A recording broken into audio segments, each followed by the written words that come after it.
Now, I want to pivot a little bit, bringing it back more to estate planning and how our professions, they're complementary. And one of the things that I talk about in my videos and on my YouTube channel is that estate planning, if used properly, can stem the loss of generational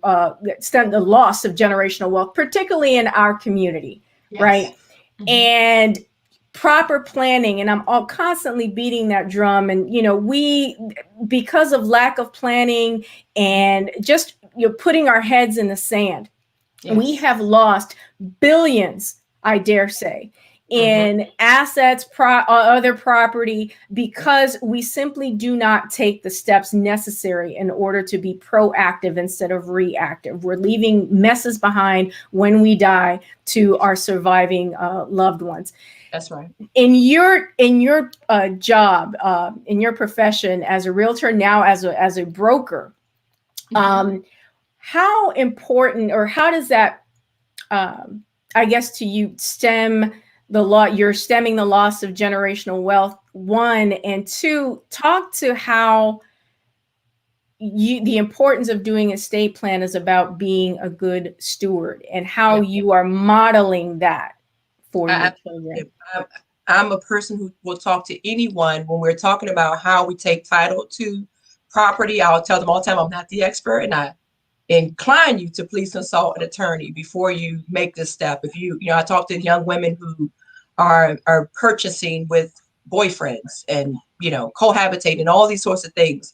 And I always say we have to make sure that we are protecting the bag. We always say we got to secure the bag. We got to protect the bag too. We can't just get it. We got to make sure we secure it for real, meaning we have to make sure we make future plans and think about it for later. So in me moving forward, like with my brokerage and different things, I'm making sure that I'm laying the foundation now that I can transition those assets of the brokerage. My broker license can go to my children.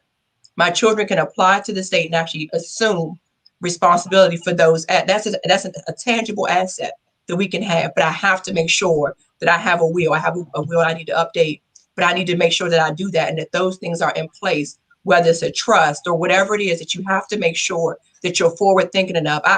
3 years ago, I went and called Harmony Cemetery and had someone come out to my home, talk to me about paying for a plot. I just got an email about a week ago saying, your deed is paid in full for your plot. You have a piece of property at Harmony National Memorial Cemetery in Landover, Maryland. Come and pick up your deed. It's important that we start to think about it. And no one is dying in my family, praise God. No one is dying, no one is sick, no one is hurting. But we have to be prepared just in case they are. And for me, that was a step that I took when I didn't have $89 extra a month to do that. But I did it anyway.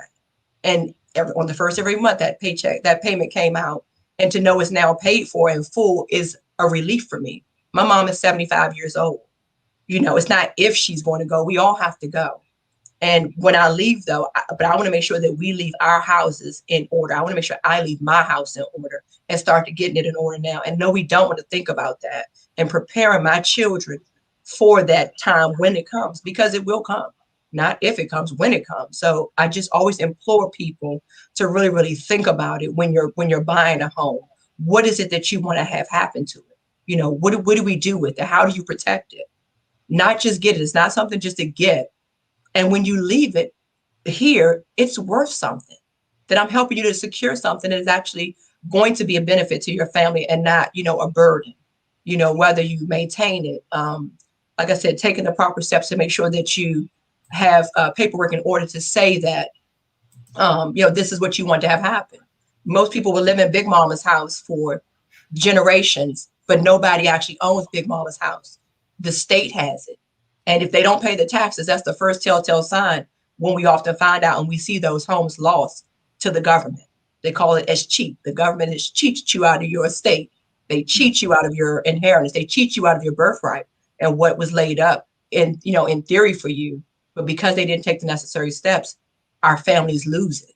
And we have to stop doing that. We have to take responsibilities for ourselves and help our friends, families, loved ones, our sister girlfriends. When we're having conversations, let's incorporate some of that future planning in those conversations, not just about buying bags and shoes and things that, you know, nobody really cares about. We want the big stuff, the stuff that really can change generations. You know, where my kid can have money to go to college. My kid can have money to start a business, you know, those types of things out of school.